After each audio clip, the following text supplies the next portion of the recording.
जय माँ कामाख्या देवी।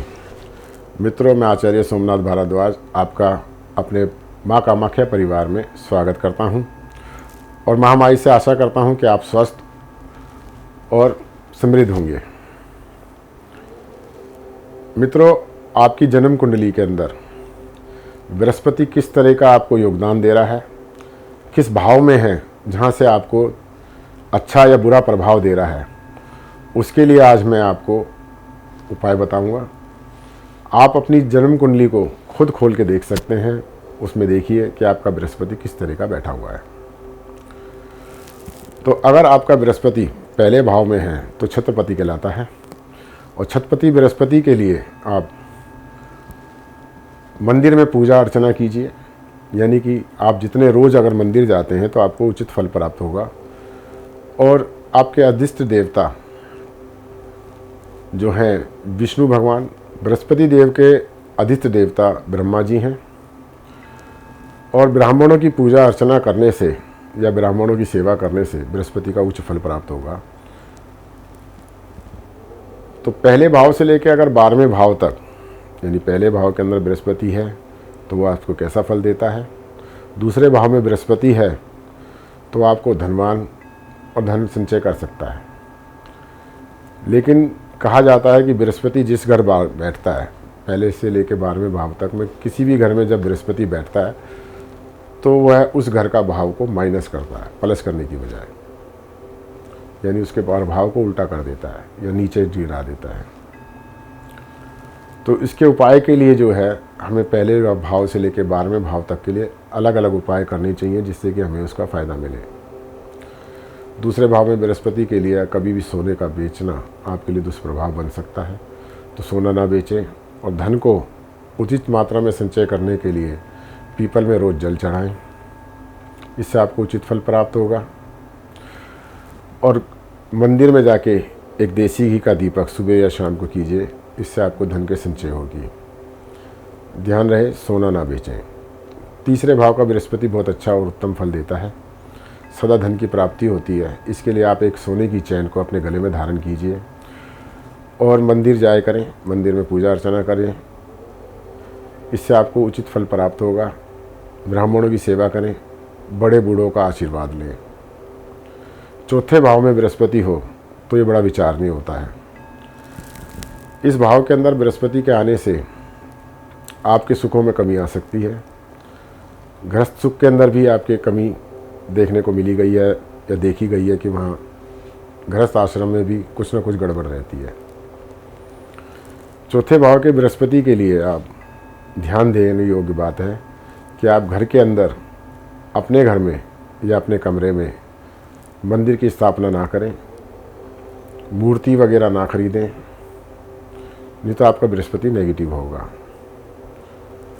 बृहस्पति को पॉजिटिव रखने के लिए आप पीपल की जड़ के अंदर दूध मिश्रित जल लगातार जीवन भर चढ़ाते रहें।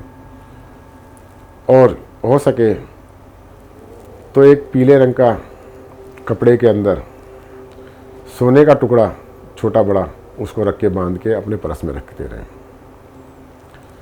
और चौथे भाव के बृहस्पति के लिए कभी भी ध्यान देने योग्य बात है कि दान नहीं करना है बृहस्पति का। चने की दाल, पीला कपड़ा, केसर, सोना, दान नहीं करना है। अगर दान करते हैं तो इसका नेगेटिव अप्रोच मिलेगी, पॉजिटिव नहीं रहेगा, ये नकारात्मक शक्तियों से आपको प्रभावित करेगा।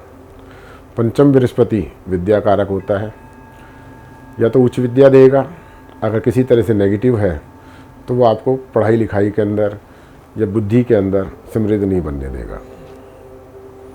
लाभ स्थान आपका थोड़ा वांछित रहेगा, इसको बढ़ाने के लिए आप बृहस्पति को उच्च करने के लिए पीपल में जल चढ़ाइए। ब्राह्मणों के चरण स्पर्श जरूर कीजिएगा, इससे निश्चय ही आपको फ़ायदा पहुंचेगा। साधु सन्यासियों के चरण छुएगा, इससे भी फ़ायदा मिलना है। और हो सके तो पंचम भाव के बृहस्पति के लिए आप निरंतर किसी न किसी मंदिर में जाकर जो है पूजा अर्चना जरूर कीजिएगा। मंदिर घर से बाहर हो, घर के मंदिर पे इसका फल प्राप्त उच्च नहीं होता। छठे भाव का बृहस्पति अगर हो तो कर्जा बढ़ा देता है, रोग दोष में भी वृद्धि होती है, शत्रु का भी आगमन बढ़ने लगता है। इसके लिए विशेष उपाय है कि आप बृहस्पति की वस्तुओं का दान करें, शर्त रहे कि बृहस्पति वहाँ छठे भाव में उच्च का ना हो, यानी कर्क राशि का ना हो। बृहस्पति का दान कीजिए। बृहस्पति की वस्तुओं का जो है आप ब्राह्मणों को या मंदिर में दान कीजिए। सोने का टुकड़ा मंदिर में चढ़ाइए, किसी भी रूप में, छत्र वगैरह में। ब्राह्मणों की सेवा सदा करते रहें, साधु सन्यासियों का आशीर्वाद प्राप्त करते रहें, और हो सके तो एक रोटी के ऊपर आप जो है हल्दी की 7 बिंदियाँ लगाकर और कुछ मीठा रख के बैल को खिलाइए, आकल को दीजिए, जिससे कि आपका बृहस्पति आपके फेवर में आए। और मंदिर वगैरह में केले का दान कीजिए। केले दान करने से भी बृहस्पति आपके फेवर में आएगा। 7वें भाव का बृहस्पति हो तो ये आपकी कई शादियां भी करा सकता है, विवाह में आपके विघ्न बाधा भी डाल सकता है, और आपके कार्य क्षेत्र में भी रुकावट बन सकती है। 7वें बृहस्पति के लिए आप कभी भी मंदिर बनाने के लिए, प्याऊ लगाने के लिए दान ना करें, मंदिर की स्थापना ना करें, घर में मूर्ति की स्थापना ना करें, स्वयं कभी भी मूर्ति ना खरीदें किसी भी तरीके से।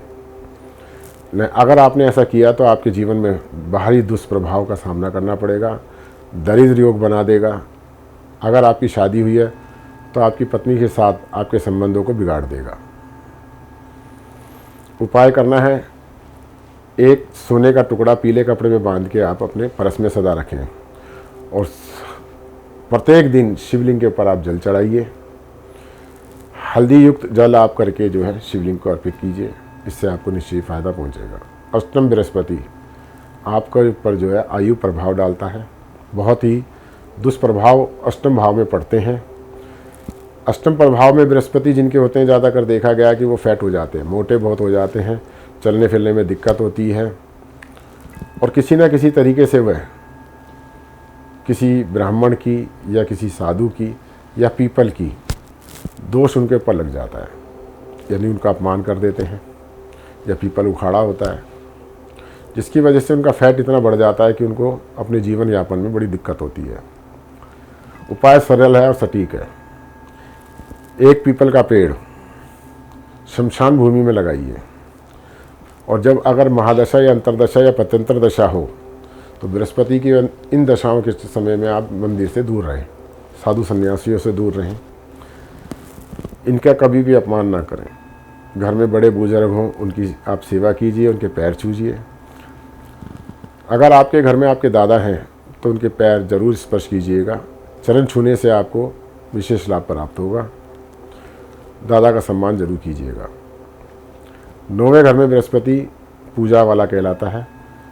9वें घर में बृहस्पति आने से आप मंदिर जाइए, पूजा अर्चना कीजिए, इससे आपको विशेष लाभ मिलेगा। देसी घी का दीपक जरूर जलाएं। किसी भी देवी देवता की पूजा करें और निष्ठावान होकर और श्रद्धा के साथ करें, तो आपका भाग्य निरंतर बढ़ता जाएगा। 10वें भाव का बृहस्पति हो तो आप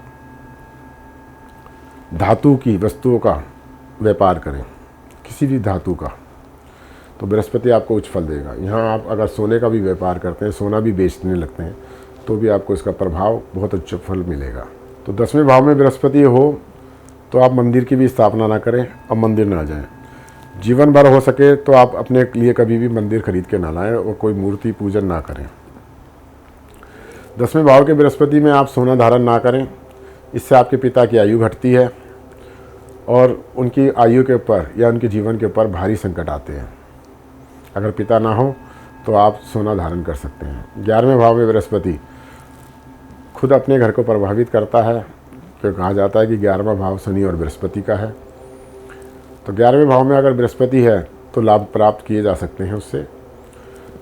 बृहस्पति का आप उपाय कीजिए, सर्वोत्तम उपाय है, आप पीपल के पेड़ के अंदर दूध, काले तिल ये मिश्रित करके जल के अंदर आप पीपल को निरंतर देते रहें, इससे आपको विशेष लाभ प्राप्त होगा।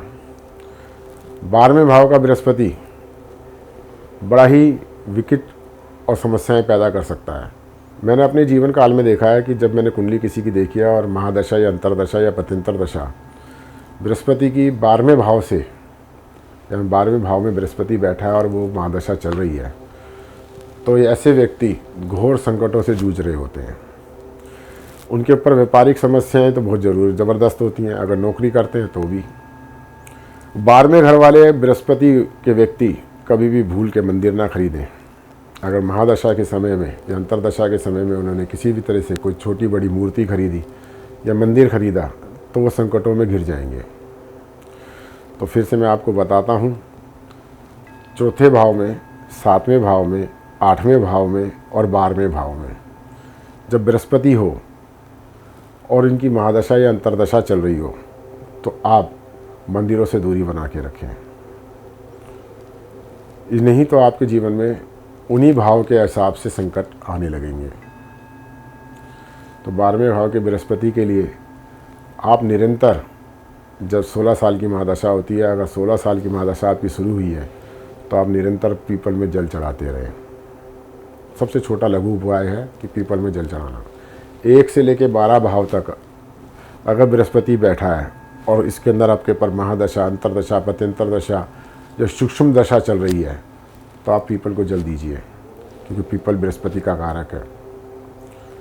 इससे आपको तुरंत ही लाभ मिलेगा, गारंटी है। जो इसने भी एक उपाय किया है उसे तुरंत ही लाभ मिला है। कि बृहस्पति का एक रामबाण उपाय ये है कि आप पीपल की सेवा करें और केसर का तिलक लगाएं, इससे भी आपको उच्च फल मिलेगा। पीला चंदन का तिलक लगाएं, इससे भी आपको उच्च फल मिलेगा। कुछ घरों को छोड़ के बाकी घरों में अगर बृहस्पति है, जैसे मैंने बताया, वहाँ है, तो आप सोने के चैन गले में डालने से आपको उत्तम फल मिल सकता है। कुंडली विश्लेषण करा के आप पता कर सकते हैं, या हमसे आप स्क्रीन पे दिए नंबर पे संपर्क करके कुंडली का विश्लेषण करा सकते हैं कि आपके लिए कौन सा उपाय उचित है। आप पुखराज पैर सकते हैं कि नहीं पैर सकते हैं, आपको कौन सा व्यापार करना चाहते हैं, ये बृहस्पति के अनुरूप या अपने ग्रहों के अनुरूप, तो उसके लिए भी आप हमसे संपर्क कर सकते हैं। तो आप हमसे संपर्क जरूर कीजिएगा और हमारे बताए उपाय को करके आप उत्तम लाभ उठाइएगा। अभी तक हमारा चैनल सब्सक्राइब नहीं किया है और हमारे परिवार से जुड़ना चाहते हैं तो सब्सक्राइब कीजिए, लाइक कीजिएगा और शेयर कीजिएगा। इसी के साथ मैं आज्ञा लेता हूँ। जय माँ कामाख्या देवी।